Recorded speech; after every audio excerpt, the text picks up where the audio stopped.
Hello friend, welcome back our channel UP poly study with R. Friends, आज हम लोग engineering drawing second के जो वन लाइनर की सीरीज चलाई थी हमने। आज हम इसमें जितने भी हमारे चैप्टर बचे हुए थे उनकी पूरे चैप्टर्स की आज जितने भी हमने क्वेश्चन बना पाए हैं वन लाइनर क्वेश्चन, वो सारे क्वेश्चन आज मैं आपको इस वीडियो में कराऊँगा।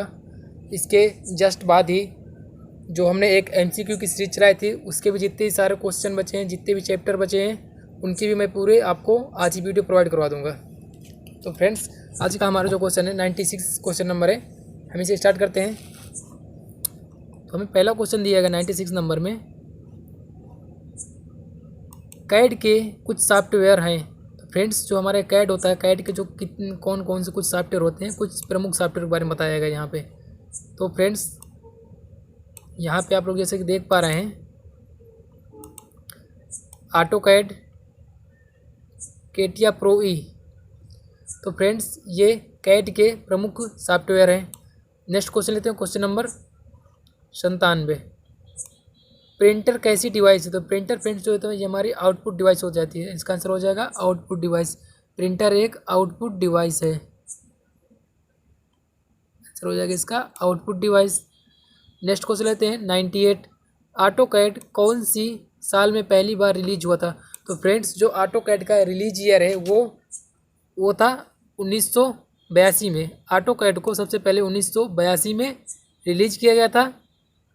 इसके बाद 1986 में ऑटोकैड को पूरे वर्ल्ड में लॉन्च कर दिया गया था। नेक्स्ट क्वेश्चन लेते हैं, क्वेश्चन नंबर 99।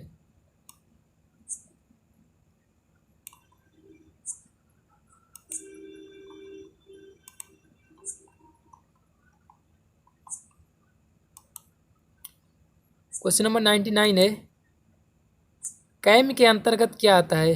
तो फ्रेंड्स, ये हमारा CAA में होता है कैम, इसके अंतर्गत क्या आता है हमें इस क्वेश्चन में पूछा गया है।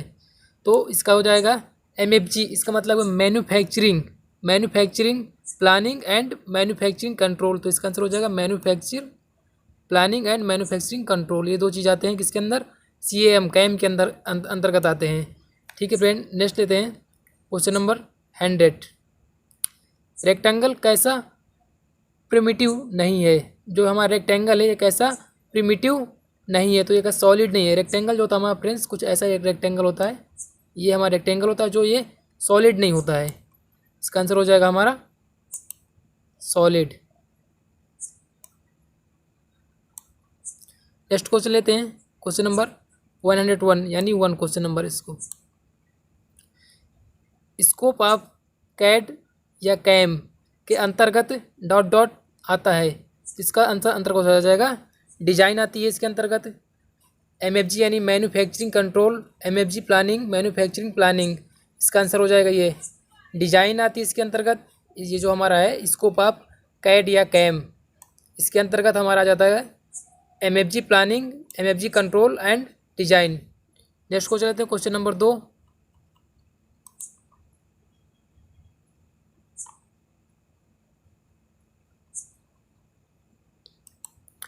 क्वेश्चन नंबर 2 में दिया गया है, सिम का फुल फॉर्म है CIM। ये दूसरी सिम है फ्रेंड्स, आप लोगों वाला मोबाइल वाला सिम ना समझ लीजिएगा। CIM इसका फुल फॉर्म होता है कंप्यूटर इंटीग्रेटेड मैन्युफैक्चरिंग। इसको मैंने शॉर्ट में लिख दिया MFG। इसका हो जाएगा कंप्यूटर इंटीग्रेटेड मैन्युफैक्चरिंग। ये इसका हो जाता है फुल फॉर्म सिम का। सिम के मेन एलिमेंट्री हैं, जो इसका सिम का होता है मेन एलिमेंट्री कौन सा होता है? इसका आंसर हो जाएगा CAD CAM business function. CAD CAM business function ये सिम के मेन एलिमेंट्री हैं। ये हो गया इसका। नेक्स्ट क्वेश्चन लेते हैं इसके बाद,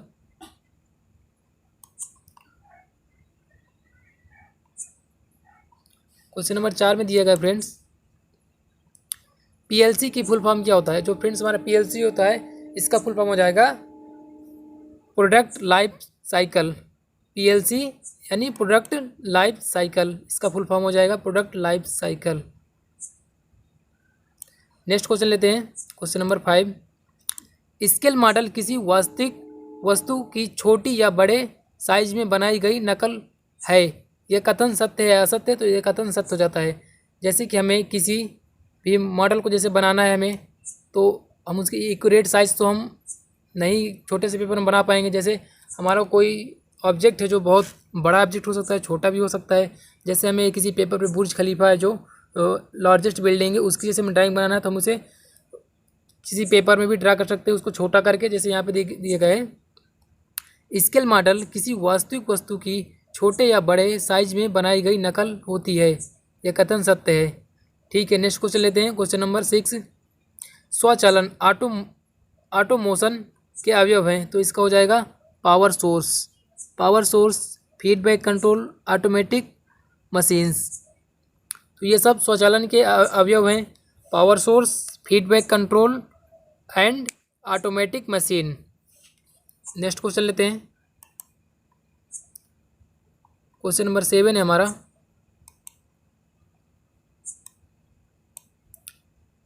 निम्न में से किस प्रकार के ऑटोमोशन में औजार और फिक्सचरों को बदलने की आवश्यकता नहीं होती है? तो फ्लेक्सिबल ऑटोमोशन में।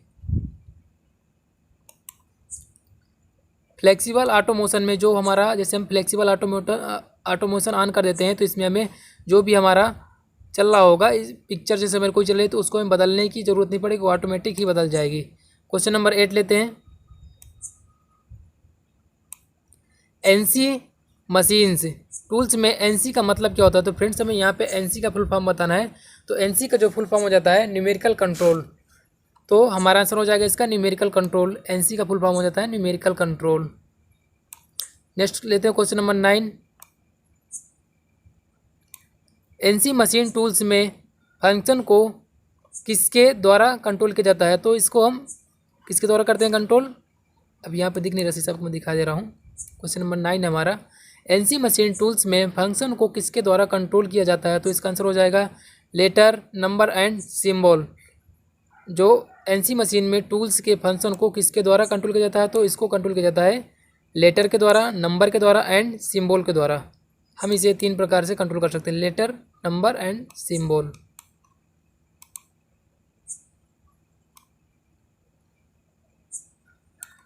Next question, question number 10, FMS की फुल फॉर्म, तो इसको हो जाता है flexible manufacturing system. FMS, F and MS, FMS की फुल फॉर्म हो जाती है flexible manufacturing system. Flexible manufacturing system, ये एमएफएस की फुल फॉर्म है। फ्लेक्सिबल मैन्युफैक्चरिंग सिस्टम किसकी है? एफएमएस की फुल फॉर्म है। क्वेश्चन नंबर 11, ऑटोमेशन से प्रोडक्शन के दौरान कौन कौन से सिस्टम यूज होते हैं? जो ऑटोमेशन से प्रोडक्शन के दौरान जो सिस्टम यूज किए जाते हैं तो होते हैं mechanical, electronics and computer system.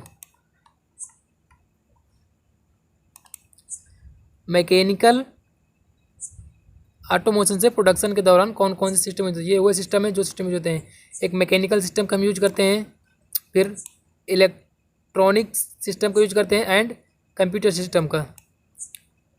Mechanical हमारा यहाँ से हो गया, मैकेनिकल हो गया, इलेक्ट्रॉनिक्स हो गया एंड कंप्यूटर सिस्टम हो गया। क्वेश्चन नंबर 12, सॉलिड प्रिमिटिव पूर्व निर्धारण स्टैंडर्ड 3D शेप होते हैं, जैसे box, cylinder, cone, sphere, wedge and torus इत्यादि। यह कथन है, सत्य कथन है ये। नेक्स्ट क्वेश्चन लेते हैं, question number 13,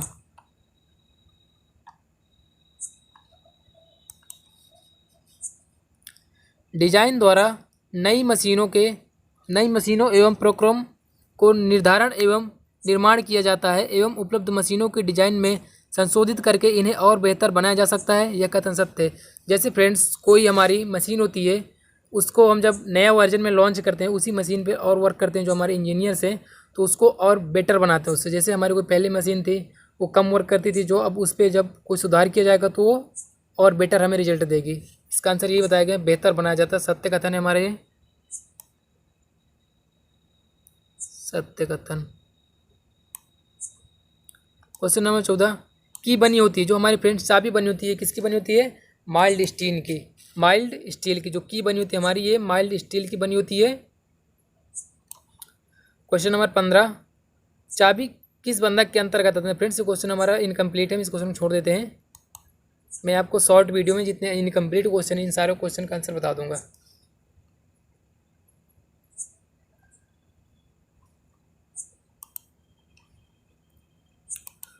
question number friend 16 है, कुंजी की तीनों मापों एल, डब्ल्यू एंड टी का मान शाफ्ट के डॉट डॉट पर निर्भर करता है। तो फ्रेंड्स कुंजी की जो तीनों हमारी मापें होती हैं, ये उसके व्यास पर निर्भर करती है। इसका आंसर हो जाएगा व्यास। व्यास पर कुंजी की तीनों मापें निर्भर करती हैं।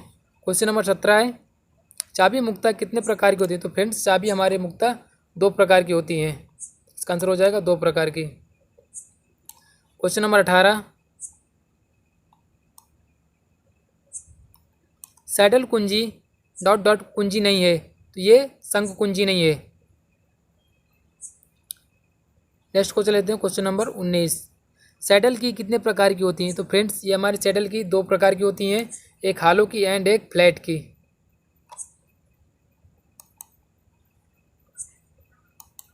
सैडल की हमारी 2 प्रकार की होती हैं, और ये एक होती है इनमें से हालो की एंड दूसरी फ्लैट की।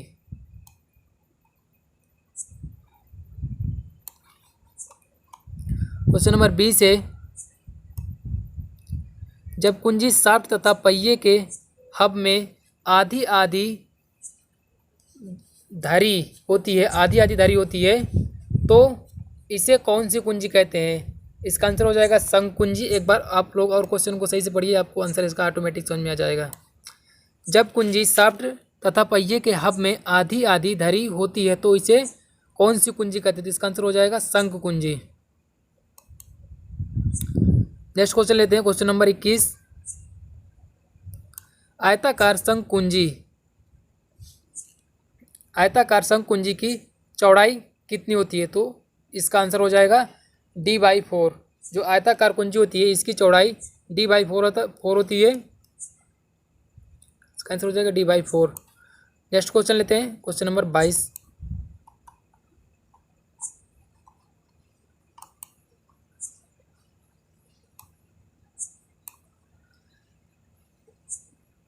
जिप का प्रयोग सदैव किस जोड़ के लिए किया जाता है? तो हम जब जिप का उपयोग करते हैं तो किस जोड़ के लिए करते हैं? सदैव काटर जोड़ के लिए सदैव जिप का उपयोग किया जाता है। आपका आंसर हो जाएगा काटर जोड़ के लिए सदैव जिप का उपयोग किया जाता है। कॉटर जोड़, कॉटर जॉइंट हो जाएगा इसका इंग्लिश में। क्वेश्चन नंबर 23, चाबी तथा काटर किसी शाफ्ट के जोड़े में क्रमशः डॉट डॉट तथा डॉट डॉट स्थित होते हैं, तो इसका आंसर हो जाएगा जो चाबी होती है किसी शाफ्ट के जोड़े में अक्ष के समांतर होती है तथा काटर लंबवत होता है। इसका आंसर हो जाएगा यहाँ पे अक्ष के समांतर एंड यहाँ पे हो जाएगा अक्ष के लंबवत। चाबी तथा काटर किसी शाफ्ट के जोड़े में क्रमशः अक्ष के समांतर तथा लंबवत स्थित होते हैं। क्वेश्चन नंबर 24 लेते हैं, नकल थ्रेड को और क्या कहते हैं? जो नकल थ्रेड होती है इसे हम पिन जॉइंट भी कहते हैं। नकल थ्रेड को हम पिन जॉइंट के नाम से भी जानते हैं, ये इसका दूसरा नाम हो जाता है। नकल थ्रेड का दूसरा नाम क्या है? Pin joint. Question number 25,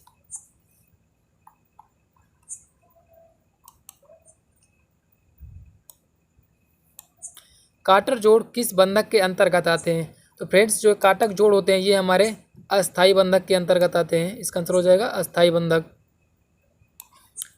question number 26, feather कुंजी कितने प्रकार की होती हैं? जो फ्रेंड्स ये जो हमारी फिदर कुंजी होती हैं ये 3 प्रकार की होती हैं। फिदर कुंजी 3 प्रकार की होती हैं। क्वेश्चन नंबर 27 है हमारा, शाफ्ट में चाबी का प्रयोग शाफ्ट व पुलों के बीच डॉट डॉट के लिए की जाती है, तो इसका आंसर हो जाएगा सापेक्ष गति को रोकने के लिए। सापेक्ष गति को रोकने के लिए इसका उपयोग किया जाता है। शाफ्ट में चाबी का प्रयोग शाफ्ट व पुलों के बीच सापेक्ष गति को रोकने के लिए किया जाता है। इसका आंसर हो जाएगा सापेक्ष गति को रोकने के लिए शाफ्ट में चाबी का प्रयोग किया जाता है। Question number 28, spigot and socket joint कौन सा जोड़ कहलाता है? जो हमारा ये स्पाई गोट एंड सॉकेट जोड़ होता है ये हमारा क्वार्टर जोड़ कहलाता है। इसका आंसर हो जाएगा क्वार्टर जोड़।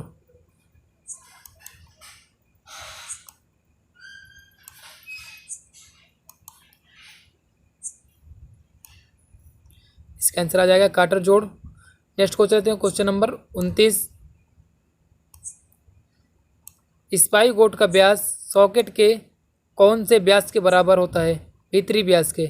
स्पाई गोट का जो व्यास होता है ये सॉकेट के भीतरी व्यास के बराबर होता है। स्पाई गोट का व्यास सॉकेट के भीतरी व्यास के बराबर होता है। भाप इंजन में किस जोड़ का प्रयोग किया जाता है? जो भाप इंजन होता है इसमें हम नकल जोड़ का उपयोग करते हैं। भाप इंजन में हम नकल जोड़ का यूज करते हैं। इसका आंसर हो जाएगा नकल जोड़। नेक्स्ट क्वेश्चन लेते हैं, क्वेश्चन नंबर 31। आयताकार शंकु कुंजी की गहराई होती है, तो आयताकार जो शंकु कुंजी की गहराई होती है ये D/6 हो जाती है, D/6। इसका आंसर आ जाएगा D/6। नेक्स्ट क्वेश्चन लेते हैं, क्वेश्चन नंबर 32। ट्रैक्टर को ट्राली से जोड़ने में किस जोड़ का प्रयोग किया जाता है? ट्रैक्टर को ट्राली से जोड़ने के लिए हम लोग नकल जोड़ का उपयोग करते हैं। इसका आंसर हो जाएगा नकल जोड़। इसे हम पिन जॉइंट भी कहते हैं नकल जोड़ को।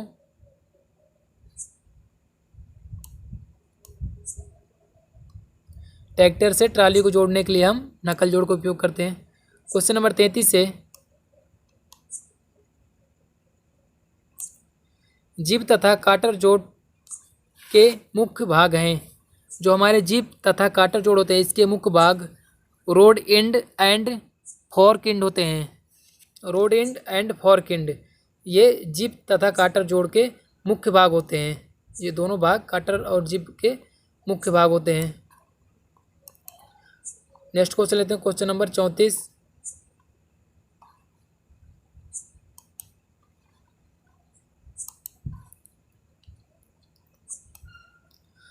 चौंतीस नंबर में जिप सदैव किसके साथ मिलाकर प्रयोग की जाती है? जिप सदैव काटर के साथ मिलाकर प्रयोग की जाती है। इसका आंसर हो जाएगा जिप सदैव किसके साथ मिलाकर प्रयोग की जाती है, तो आंसर हो जाएगा क्वार्टर। जिप का प्रयोग सदैव क्वार्टर को मिलाकर किया जाता है। क्वेश्चन नंबर 35 है, रिवेट व्यास होना चाहिए। जो हमारा रिवेट का व्यास होता है ये कितना होना चाहिए?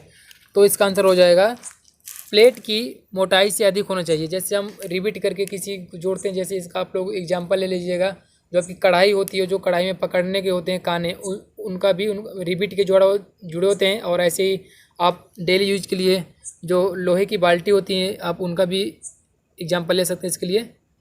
जो इसका आंसर हो जाएगा हमारा रिवेट व्यास होना चाहिए प्लेट की मोटाई से अधिक। आंसर हो जाएगा प्लेट की मोटाई से अधिक होना चाहिए। क्वेश्चन नंबर 36, बॉयलर और टैंक के लिए प्लेटों के किनारों का आमतौर पर बावेल कोण 80 अंश होता है, क्योंकि तो इसका जो कारण है हमसे कारण पूछा गया है। बॉयलर और टैंक के लिए प्लेटों के किनारों का आमतौर पर बावेल कोण 80 होता है, क्योंकि फुलरन और काकिंग के लिए। किसकी वजह से होता है? फुलन एंड काकिंग। इसका आंसर हो जाएगा फुलन एंड कॉकिंग।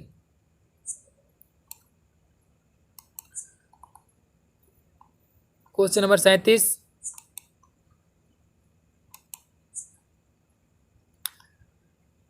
विमान निकाय एक है, तो ये क्या हो जाता है? रिवेटेड सन रिवेटेड। तो फ्रेंड्स यहाँ पे थोड़ा गलत लिख गया है, इसका हो जाएगा रिवेटेड संरचना। इसका आंसर हो जाएगा रिवेटेड संरचना। जो विमान निकाय एक है क्या हो जाएगा? रिवेटेड संरचना है ये। यहाँ पे संरचना लिख गया है, यहाँ पे संरचना है, आप लोग सही कर लीजिएगा। क्वेश्चन नंबर 38 है, टक्कर जोड़ में प्लेटों के किनारे होते हैं एक दूसरे के खिलाफ होते हैं। जो फ्रेंड्स टक्कर जोड़ होता है इसमें जो प्लेट के किनारे होते हैं वो एक दूसरे के खिलाफ होते हैं। नेक्स्ट क्वेश्चन लेते हैं, क्वेश्चन नंबर 39। कम से कम डॉट डॉट रिबिट्स आवश्यक है टक्कर जोड़ बनाने के लिए। टक्कर जोड़ बनाने के लिए हमें कम से कम 2 रिबिट्स का होना आवश्यक होता है। इसका आंसर हो जाएगा 2 पंक्तियों।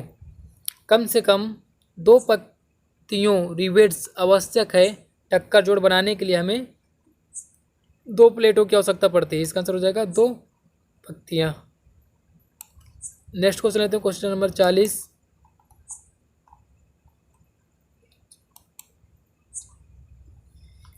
एक ही प्लेट पर प्रयोग की गई 2 समांतर रिवेट अक्षों के रिवेट केंद्रों की विकर्ण दूरी को कहा जाता है। इसको बोलते हैं हम विकर्ण पिच। फ्रेंड्स, एक बार आप क्वेश्चन को और सही से पढ़िए, आपको आंसर इसका ऑटोमेटिक ही मिल जाएगा। एक ही प्लेट पर प्रयोग की गई 2 समांतर रिवेट अक्षों के रिवेट केंद्रों की विकर्ण दूरी को कहा जाता है। इसको बोलते हैं हम विकर्ण पिच। ये हमारा इसका राइट आंसर हो जाएगा विकर्ण पिच।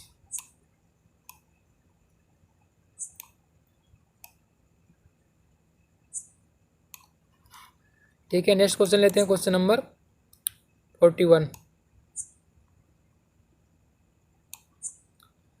चेन रिवेटेड में वैक पिच का नाम है। तो चेन रिवेटेड में वैक पिच का मान होता है। तो फ्रेंड्स, चेन रिवेटेड में बैक पिच होती है जो हमारी, ये बैक पिच, तो इसका मान होता है 2D+6। कितना हो जाता है? 2D+6। ये हमारा चेन रिवेटेड में बैक पिच का मान होता है।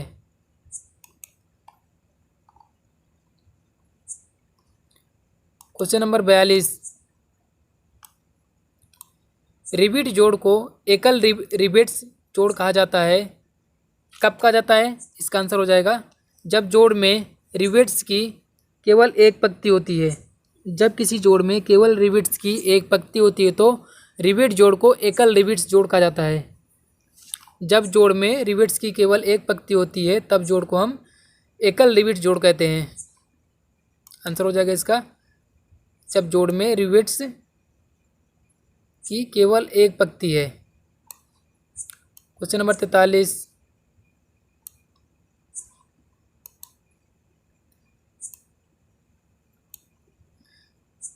प्लेट की मोटाई और रिवेट का व्यास के बीच में संबंध क्या है? जो प्लेट की हमारी मोटाई होती है और रिवेट का जो व्यास होता है, इसके बीच में जो हमारा संबंध है D=6 × √T। इसमें हमारी ये एक इक्वेशन बन जाती है D=6 × √T। ये हमारा प्लेट की मोटाई और रिवेट के व्यास के बीच में संबंध है। Question number 44।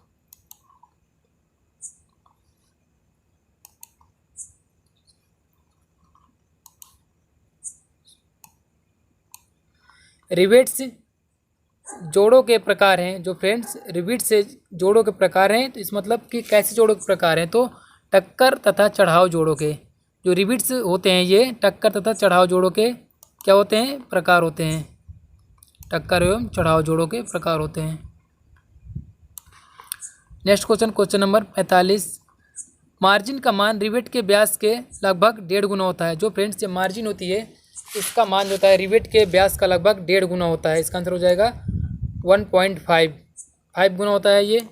नेक्स्ट क्वेश्चन लेते हैं, क्वेश्चन नंबर 46।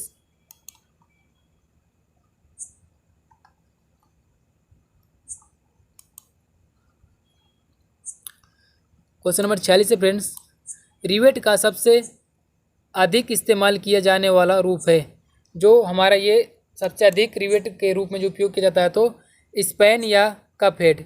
स्पैन या कप हेड रिवेट होते हैं जो इनका उपयोग सबसे ज़्यादा किया जाता है। क्वेश्चन नंबर 47 है, कप उपकरण के आकार हैं प्लेट छेनी। ये कप उपकरण का आकार है प्लेट छेनी। नेक्स्ट क्वेश्चन लेते हैं, क्वेश्चन नंबर 48। रिवेट की पंक्तियों के बीच की दूरी को कहा जाता है। जो रिवेट्स में पंक्तियों के बीच की दूरी होती है, इसे कहते हैं बैक पिच। रिवेट्स में पंक्तियों के बीच की दूरी को क्या बोलते हैं हम लोग? बैक पिच बोलते हैं। आंसर हो जाएगा आपका back pitch. Next question, question number 49।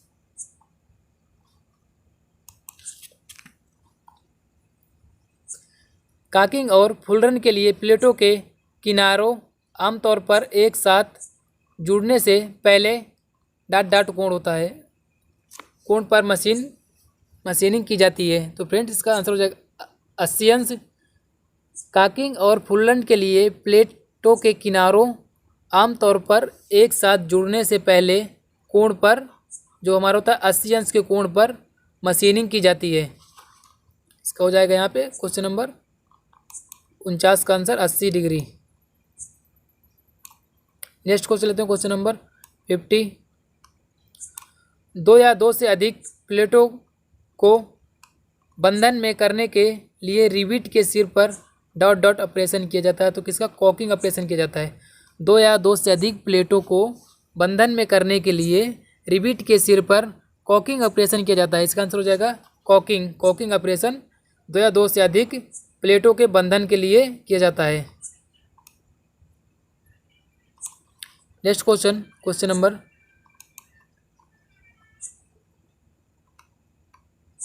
51 है। क्वेश्चन नंबर,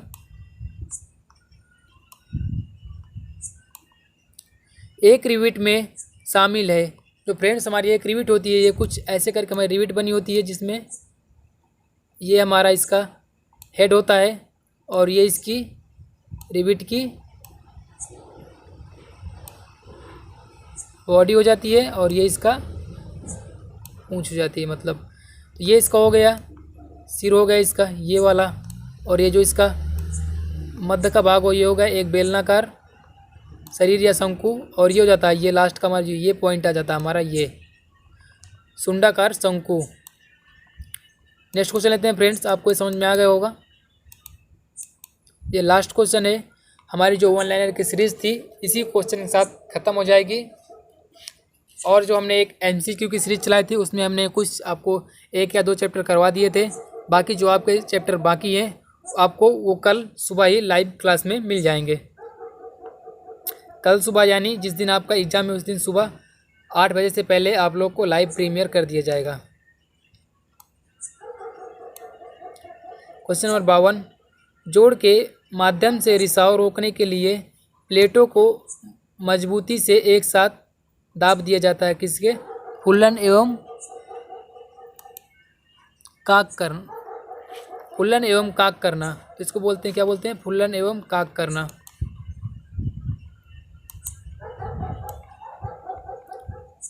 तो फ्रेंड्स आज की ये लास्ट क्लास थी हमारी ED सेकेंड की, और हमारा आज ED सेकेंड का पेपर भी है। तो फ्रेंड्स क्लास आपको कैसी लगी कमेंट में लिख कर आप बताइए। थैंक्स फॉर वॉचिंग, मिलते हैं अगले वीडियो में।